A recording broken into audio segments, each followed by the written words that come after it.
Hello, and welcome to Voices from the Field, a Mayford podcast where we talk with educators in the field to hear about their perspectives and experiences.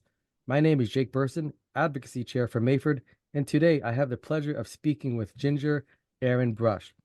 Ginger Aaron Brush is an advocate for physical education and has 25 years of experience teaching elementary physical education. She also serves as an adjunct instructor at a local university where she helps shape the next generation of teachers.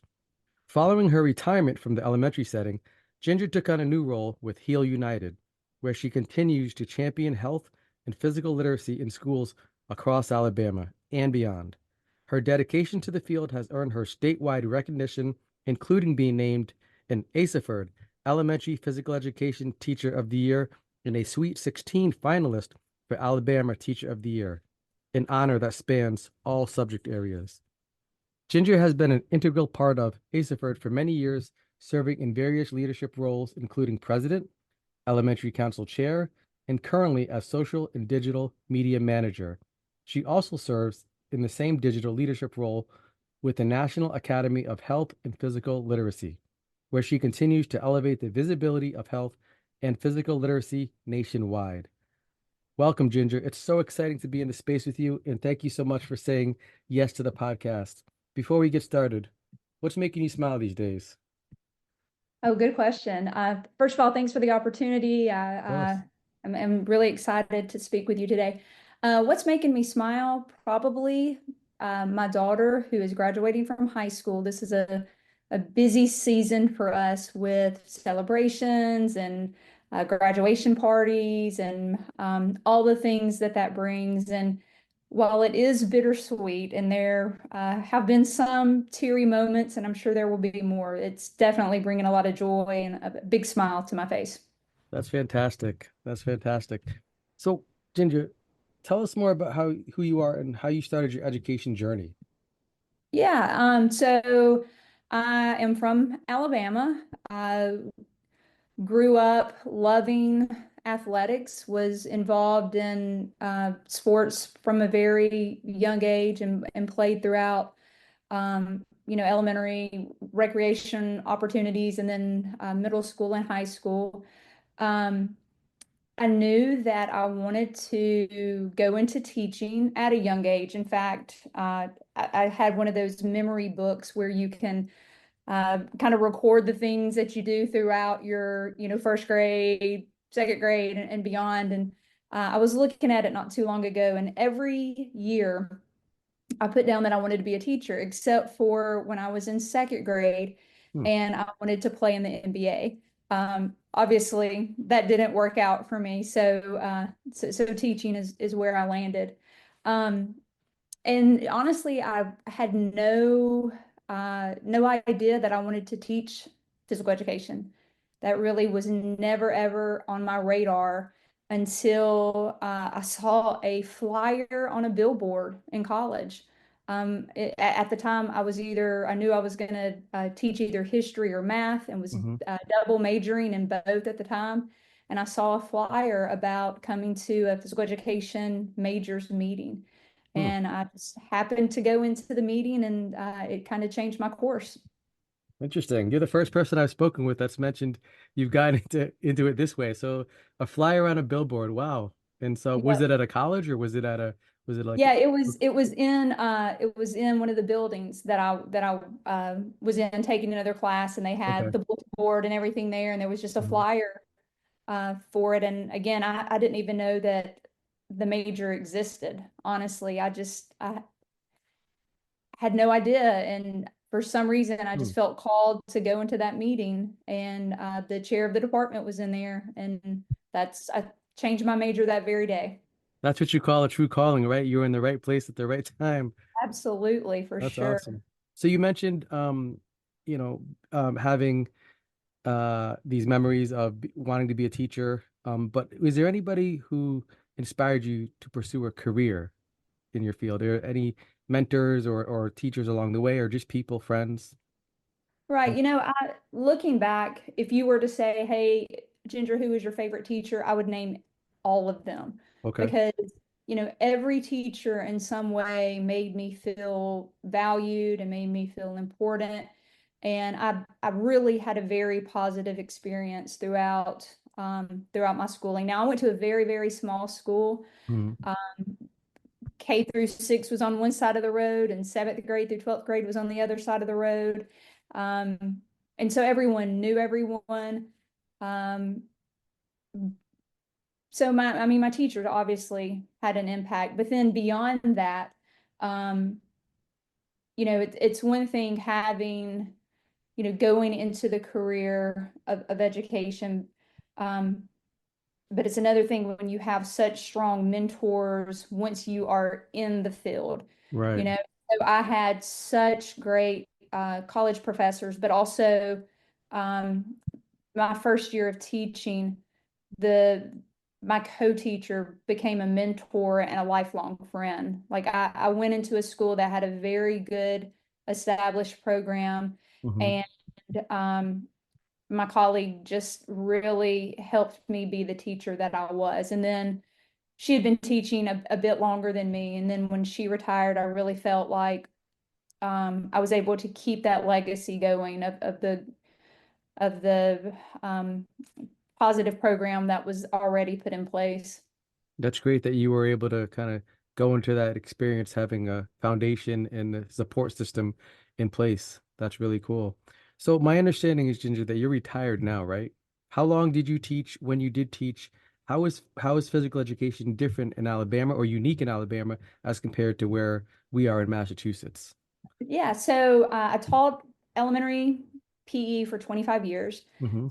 And over the past 11 years, I have also taught at the university level, just an adjunct instructor teaching a course for future teachers. And even though I retired from my elementary role, I am still teaching at the college level. Hmm. Um, and its retirement was bittersweet, but I went into a role that is still very, very meaningful. It's still very connected to health and physical education. So going into that role was very seamless. But in Alabama and PE, I guess something that makes us unique from you all up north, we do see our students every single day. Hmm. So I saw my students daily, and they get 30 minutes of PE every day. So um, that's a That's really blessing. fantastic. 30 minutes a day. So up where we are, we have, art, music, tech, and I'm sure you have it there too. Is the PE class the teacher's prep time in Alabama, or it is still? Okay, so It, that's still the same then. it is. So there's a blessing in seeing kids every day because I mean, Mhm. really have an opportunity to build connections and can Definitely. really expand on our units. The bad side is because we do see students every day, we have very often very large class sizes. Um, it would not be uncommon for me to have two or three uh, homerooms, classrooms by myself, and then my co-teacher have that same number. So me having 75 students by myself Wow. and I'm teaching out on the field, um, it would be very common while my co-teacher might have, the same number inside in the gym. Hmm. So while we do see them daily, so there's that repetition and we do get to build relationships, um, the behavior management sometimes can Hmm. be, a little bit more challenging just, Hmm. with that numbers. But I will say, my school, um, we were very active in writing for grants and, getting, good funding Hmm. because I'm a firm believer that for students to learn, they have to have equipment in their hands. Right. So even though, Hmm. I might have 75 kids, I'm also going to have 75 hockey sticks or 75, um, you know, uh, badminton rackets, and which can get crazy at times. I can only imagine. Let's talk a little bit about instructional strategies just with that many students because we're used to 25, 30 students max. So there's got to be some really intentional forethought that goes into the teams, stations. How does it get set up? Can you talk a little bit about that aspect of it? Sure. Yeah, so I'm a big believer in structure. When kids know what to expect. It just Hmm. it makes things run more smooth. But as soon as my students entered, especially the gym is a little bit more structured than if I was teaching outside. But Hmm. as soon as they enter the gym, they look up on the wall. I would have a projector with an instant activity, so Got it. they would come in and immediately get started. And the reason for that, if I had them go and sit down, there's several minutes between the time that that first student entered the door until number 75 entered the door. Right, So, right. just trying to maximize the minutes that we have. So they would come in and immediately get started with an instant activity. Then they would come and gather in front of me. I would quickly go over, the instructional goals for the day. And my units typically would run for 2 weeks. Okay. Um, and so, several of those days would be breaking down skills, learning, the individual specific skills. And then, and K1 and 2 are kind of grouped differently than third, fourth, and fifth. Hmm. But then for the upper grades, then we would go into more, maybe a day or two of gameplay. Hmm. And then I would always end all of our units with station work. And Okay. that would give them an opportunity to assess, and it would give them an opportunity to, work on a number of skills, and gives them an opportunity to kind of challenge themselves. So that was kind of the format. So most units were 2 weeks long. Okay. So that's what, nine, 10 classes. So that Yeah. sounds great. It sounds like they had an opportunity to develop the foundation of the skill, but also play the game and also get assessed. Yes. So speaking of students, with that many students, how did you ensure, what ways did you ensure that PE was kind of safe and a brave space for everybody? I know I can only imagine trying to learn 75 names. Uh, Right. I think when it made sense, I always tried to offer or provide student voice and choice. mhm. Sometimes that wasn't always the case, but if I could provide that, I would. Um, I always made sure to create activities that were built upon other activities.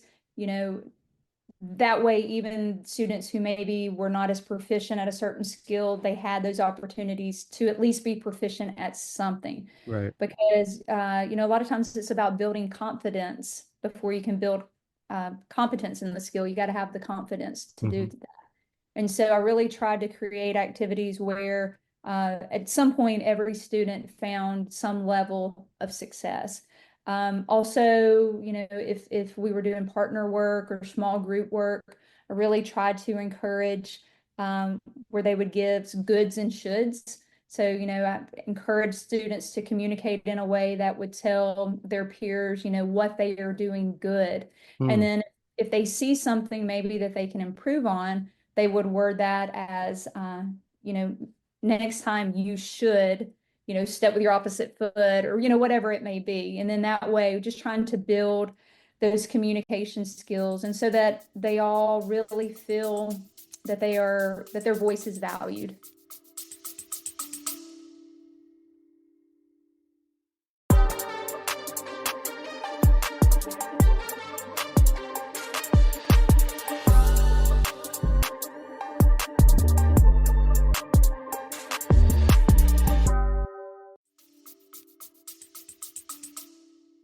I love that idea. I've never heard of the good and should before. So Yeah, I'm gonna snag that one. I like that a lot.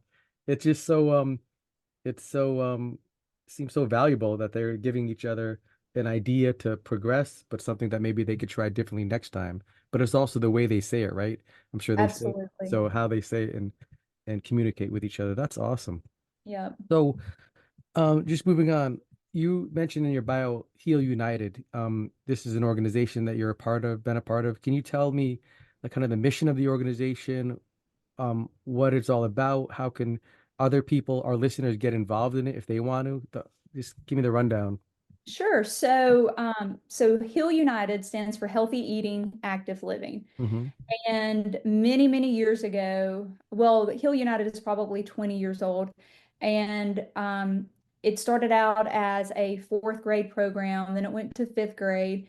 And at that point, they wanted to bring it down to the lower grade levels. So, me and a couple of other teachers were tasked with helping write that curriculum. And so that was my first uh, time to really work with the Hill program. And then after that, I became a Hill school. So Hmm. I started teaching the Hill curriculum.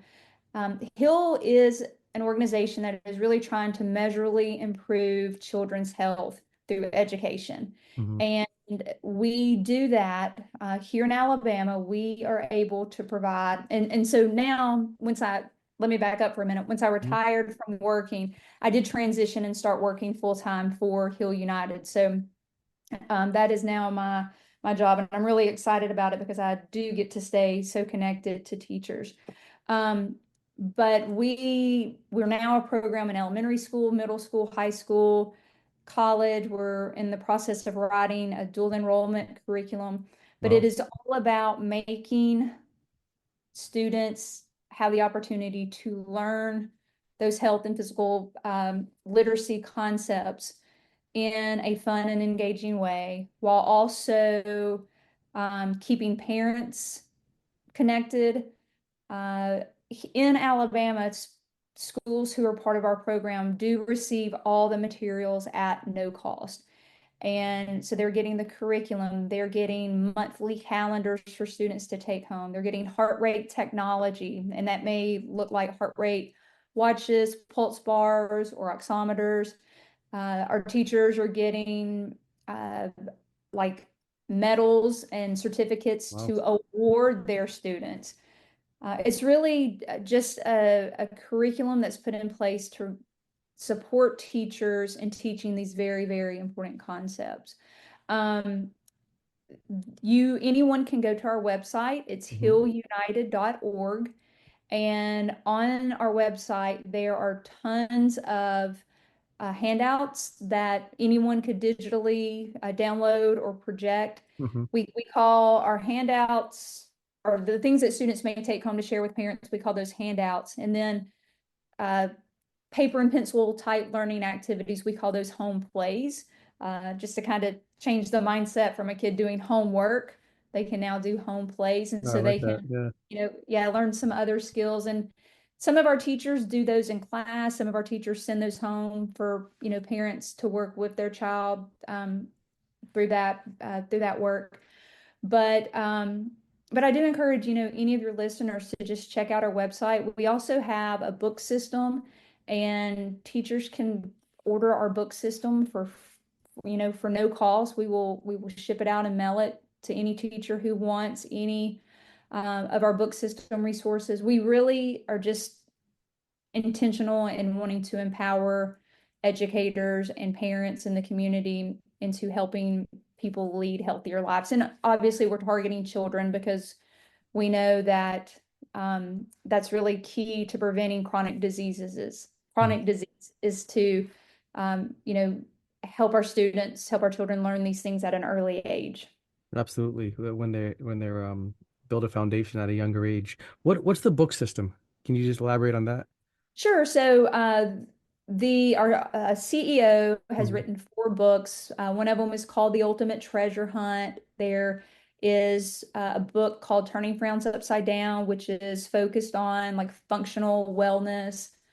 And then there's ABCs and 1, 2, 3, and those are geared for early learners, like pre-K to first grade. And the cool Hmm. thing about those 2 books is that they are laminated and they come with a dry erase marker, so Oh, students cool. can write, practice writing their the alphabet and their numbers in there. So we really, try to say that, our program is touching kids, you know, pre-K all the way through college. So tons Wow. of information on our website, though, recipes, blog posts, tons of information that teachers could use to share with their families. We'll make sure to get those in the show notes so folks can access those resources. So any Absolutely. idea or any resources you have, just send them my way. I'll make sure to link Oh, them up. That's fantastic. really cool. What a great program. So Ginger, I know you're on what is it, X, Twitter. You're on social media. You post what is it, the question of the day, right? You've been doing that for many years, right? Tell Yes, tell our yes. listeners about some of the benefits that you've seen through social media or any advice you'd give to somebody who might be on the shyer side of getting involved with social media. So what are your Right. thoughts? So, I love Twitter or X as a way to connect with other PE teachers. Honestly, that's probably the one way that I can say I've connected with people all over, which has allowed me to get different perspectives. Hmm. Sometimes we, talk to the people who are in our bubble or the people who we're most close to. So connecting with people outside of here has really been very beneficial to me. So I do encourage people to become active on there and don't just read, but also respond, comment, Engage with it, right? yeah, because that's how you're really going to get the fullest benefit. So yeah, I don't know, like 4 or 5 years ago, I did a hashtag phys ed QOTD. Mhm. And so that's been going on for a long time now. And I just try to come up with a different question each day related to the field of physical education. Sometimes it's silly, sometimes it's a little bit more reflective or more deep. Mhm. Some questions get tons of engagement, some get none. But I think that's, just all part of it. So, uh, and doing it for so long, I know I've repeated questions, many times, but, somebody new may see Yeah. it for the first time. So, I'm okay with that. Right, that's the thing. Well, I have to admire that it takes a lot of discipline to be doing something over and over again and interacting with the audience. And like you said, if people like it, share it, retweet it, you're gonna not only are more people gonna see it, but you're also engaging with those people and learning about what maybe their thoughts are. So it's really cool that you did that. You started that. Really cool. Um, what is something you hope to see in the future? What goals do you have? This could either be personal or professional, as far as yourself or teaching or Heal United. Well, professionally, just, a goal for physical education as a whole. I hope that we can continue having a seat at the table. Hmm. Think that is really, really important. And um, the 25 years that I taught in an elementary school, every day I felt like I was advocating um, for the value, for the worth, for the credibility of PE. Hmm. Um, and so I do hope that in the future of PE that whatever the conversation is around education. I hope that PE, still, has a voice. To me, I think that's very important. Professionally, personally, professionally, I'm really excited to continue my role with Heal United. I'm approaching being there a year, and so we are currently, working on a dual enrollment curriculum where students can get college credit and high school credit for a course. Hmm. We've taken one of our curriculums and uh, through the grant funding with NICPAD, which is, a national organization based here in Alabama. We are working to make this curriculum inclusive, more inclusive for all learners. So our handouts, our home plays, our game system, everything has been really been analyzed and looked at to make it really meaningful for um, any type of learner. So I'm really excited to see the launch of that. And then personally, I'm just, excited to travel. Like I mentioned, my daughter is a senior and she is going to school in Rhode Island, actually. So Oh, not but far. yeah, not too far from us. Yeah.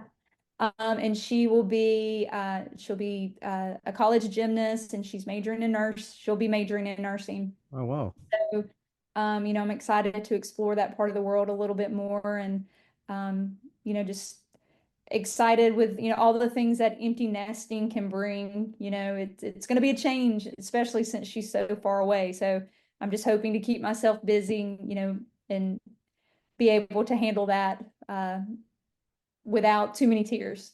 Right. Yeah, I'm sure it's like you said, it's bittersweet. So sounds like she's going places though with her gymnastics and her where she wants to go with her career. So that's great. You is it Yes. URI? URI is a good college. Yeah, she's actually going to go to Rhode Island Rhode College. Island College. Okay, Yeah, they have a really great nursing program. So that's fantastic. excited. Really cool. So, how can our listeners connect with you? I think I've seen that you also have a Teachers Pay Teachers. Is that right? I do, yes. Yeah. Is that if that's something you want to share, or if you have email, Twitter, whatever you want to share, how can our listeners reach Sure. out? So on Twitter, I'm at Ginger Aaron. Pretty easy to find. I Mhm. think I'm also on Blue Sky, Okay. and I'm honestly not sure what my handle is, but it's probably Something similar. something similar. Yes. Okay. And then, yes, I do have Teachers Pay Teachers, but also about a year ago, I launched a Patreon page Okay. um, where people can, I mean, there's two membership tiers. There's a free membership tier and a paid membership tier. Um, it's a place for me to uh, put, my resources, and I love creating activities, and I love, designing, you know, lesson plans and things like that. So it's just a place so that I can, connect with other teachers there as well. That So, sounds cool. and email, gingeraaron@gmail.com. Always happy to, connect with other physical educators, and certainly, more than willing to help, them along their professional journey as well. That's awesome. Well, thank you so much, Ginger, for sharing your experience and expertise with us. It's really been great talking to you. It's been great to join you, Jake. Thank you. Thank you. Listeners, if you have any questions, you could always email us at mayfordpodcast@gmail.com. We'll have this episode uploaded soon. We're also asking our listeners to leave a review if this podcast has been helpful in supporting you in any way, as it does help other folks find it. Thank you all for listening. Have a great week, and we will be back soon.